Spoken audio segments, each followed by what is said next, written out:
What's going on, guys? Recon Gaming here. Welcome back to the video. It has been around about 3 weeks since I last did a video. Well, 2 to 3 weeks depending on what kind of video it was.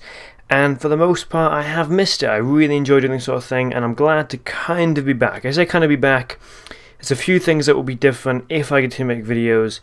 And I'll talk about that at the end of the video as opposed to doing it now. I'll talk about it once everything is covered in this video.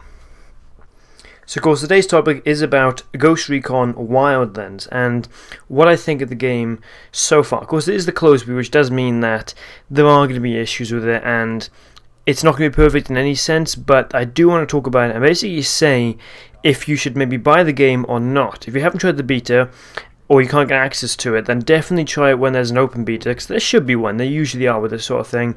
There was with the Division, there was an open and a closed beta. So try the closed beta, but I'll tell you what I think right now. So now I do first want to say that the game looks really crap on my PC. Mainly this is because my PC is kind of old. It's not too old. It came out, I got it in 2011, but I haven't changed anything on it since then. I've changed the RAM and that's about it. I really need to get a new one or really kit out my current one to make it better for these sort of games. So if you want to get a look what this game looks like, I would definitely say go and watch either Level Cap's video or somebody else like that. Level Cap has a really good video and a high-end PC, so it looks amazing on his PC, and the game does really look good. Even on the low settings I had it on, the game still looked pretty damn good, although of course there are things then, like I only had 30 frames per second, and occasionally it was hard to fight because I couldn't work out enemies from buildings or trees. So the game looks pretty decent, and again, it is a closed beta, so there are going to be issues with it. But it does actually have, for me, a very sort of GTA Just Cause with a bit of Division sort of feeling. Obviously, the Division one is obvious, but it feels a bit like GTA with an open world sort of setting, Just Cause with a similar thing, but at the same time, it kind of has that slight chaos sort of second world place sort of thing like that, where it's not exactly a modern fully established country. It's more of a second world sort of drug ravaged place. Again, kind of like Just Cause. It also has the Division feeling from obviously customization, how the game looks, how it plays, mainly because it's made by the same people. Now there is also a little bit of Far Cry thrown in there, I feel. Well, the way the game looks is sort of this very Far Cry 2, Far Cry 4 kind of environment. Obviously Far Cry 4 took place in the Himalayas, there's a bit more snow, but sort of things like the environment, some of the stones you find look very similar. That sounds odd to say, but there's definitely similarities. Also, some Far Cry similarities are that there were these random little bases all around the place where enemies are taking them over. You can go in there, take out the enemies, get some bonus points, things like that, and it feels very Far Cry-like. Now, what I really love most about the sort of short hour and a half to 3 hours I had with the game is that I really loved how versatile and dynamic everything was. Now what I mean by this is that I could come up to one of these bases or come up to a mission where there's a base and I could decide how to go about it. This sounds obvious where most time you go, oh yeah, of course, that's how most games work out. But with most games they end up being the exact same way. Like with Far Cry you can go in guns blazing, shoot up enemies and that's about it, the enemies are all dead. Or you can go in silently, probably get spotted at some point, and then you got to shoot everything up. And although it's fun, it does kind of get a little bit boring.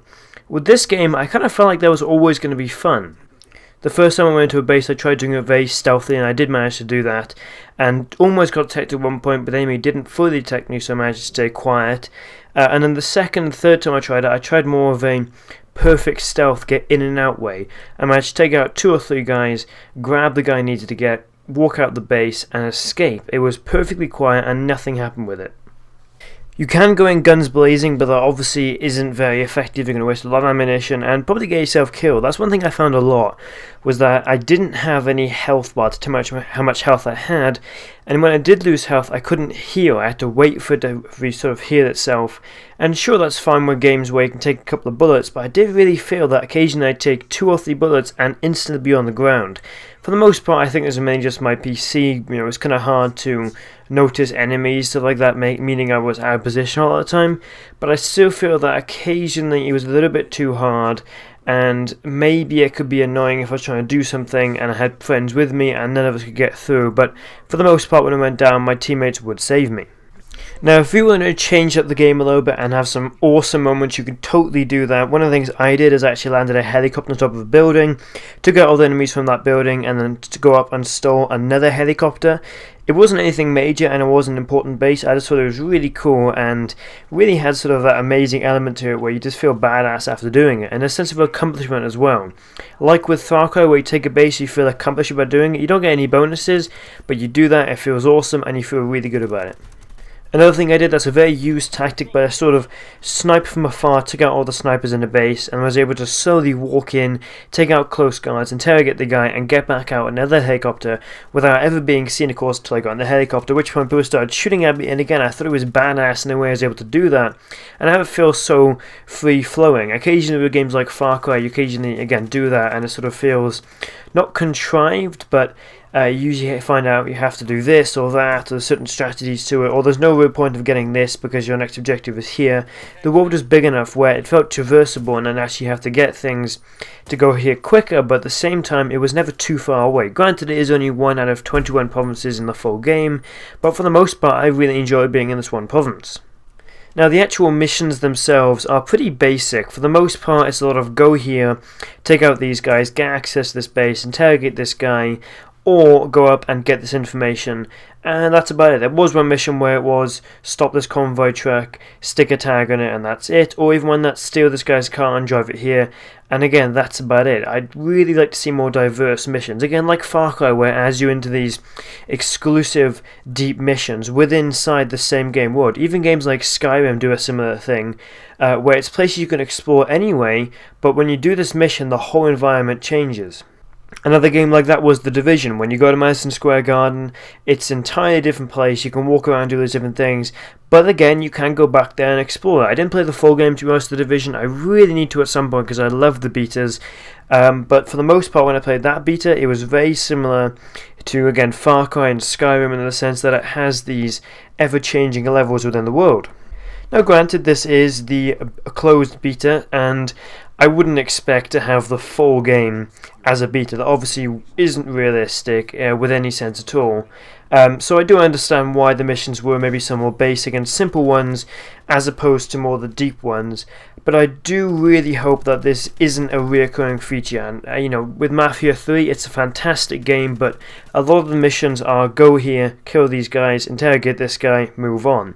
I really hope that's something this game doesn't fall into and has really rich, enjoyable levels, the kind of levels you want to go back and play. And now lastly, there were a lot of guns. These are guns that aren't available in the beta for the first thing. There's a lot of guns you can see, you've got to go to this province, or do this. And obviously you can't get them because, well, they're in different provinces, the one you're in, and you can't get out this one in the beta. But even then, picking up guns from different AIs in the world and characters, you know, you actually unlock them then, you can use them for a bit. Obviously you can't customize them, but then again, it was just really cool to pick them up and see how many there was. There was also then a lot of customization with the characters and the guns. Now the characters for the most part wasn't anything amazing, it's nothing that's going to blow anything out the water. It seriously wasn't Skyrim like at all. It was very basic, pick your hat, pick your hair, pick your facial hair, pick your gender, stuff like that, go ahead and play your character. But it was kind of fun to go up and change it about, and there was plenty of options to make your character feel unique. If you want to make a character that, like I did, where it has a mullet, a porn stash, wears a massive American tattoo on his arm, and has a tank top, you can do that and feel like a badass. He also had a cowboy hat, of course. If you want to go up and make somebody covered in a ghillie suit and be an absolute silent badass, you can do that as well. There's tons of customization, and you can really, you know, have your way you want and have your squad all look similar. The guns were also pretty customizable. Again, you can't have too many customization in the beta, that's understandable, but it had the really cool Ghost Recon feature where when you go to customize the gun, the whole thing explodes and you can see the different parts. I'd like to see more detail in this, so rather than just the trigger appearing, I'd like to see maybe the bolt comes out and you can actually change the bolt. That's not totally realistic, but it'd be interesting to see, and really sort of more variety in that sense. It is great, and I wouldn't complain if they didn't change anything, but I still really like to see more detail in that.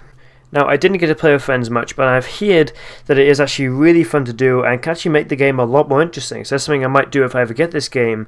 But for the most part, it was really fun on a solo as well. Your team still works well. It can be annoying sometimes. They get stuck behind buildings, things like that. But it's still really fun to play solo, mainly because you can do entirely your own thing, and if you mess up, it's on you. Now, for the fun bit of this video, I want to talk briefly about there has been many videos recently. If you're not interested in this, then sure, go ahead and leave the video. Don't forget to leave a like though, and subscribe of course. But the reason there wasn't is I went through a couple of personal issues which were really hard to get past at the time. I'm kind of past them now. But for the most part, after that, I wasn't interested, and I'm still not interested in playing Battlefield 1 and Rainbow Six Siege. They're both games that I really loved, but with Battlefield 1, there's just not much for me left to get. I've played the game enough to the point where it's not fun anymore. When I play the game, I have fun, but I feel no desire to go back and play it. And I have every gun, even though I'm only about level 40, so that's obviously a problem right there. And for Rainbow Six Siege, it's a similar problem. I really enjoy the game, it's so much fun to play, but that's only when I actually go up and play it. I feel no desire to go back and play it, mainly because I have 100 hours on it, and I'm really not a gamer who can find longevity in something without tons of content. At the moment I'm playing NBA 2K17 a lot, mostly because it's a game I really enjoy, and when I play it I have a lot of fun, but at the same time there is so much for me to collect. There's so many cards on my team to pick up, and that's really fun about it. And there's another reason why I might love this game and similar to The Division, because there's so much to pick up. So at the moment I'm really not sure what direction the channel is going to go in. I may or may not do some NBA 2K17 videos. I did one before and it went pretty well, but I'll have to wait and see if I'm going to do those more, because my channel now is very much based on Battlefield 1. Obviously, when the new DLC comes out, I will go up and cover that as well, because that is a massive thing, and I have premium of course, so I have to cover it, otherwise it's a bit of a waste of money. But for the most part, I don't know if I'll be doing many videos on Battlefield 1. At some point I'll probably go back and play it a lot more, but I don't want to force myself into it and end up not enjoying the game even more and never play it again. But regardless, hopefully you guys did enjoy. If there's any games that you may like to see me play, go ahead and do that. I'll be trying a bunch of other stuff if Battlefield 1 doesn't work out and I don't enjoy it anymore. But for the most part, I want to keep progressing and I want to keep making this channel big, because it's something that I really enjoy doing. Now again, hopefully you did enjoy. Don't forget to like and subscribe. Rank Up Gaming, out.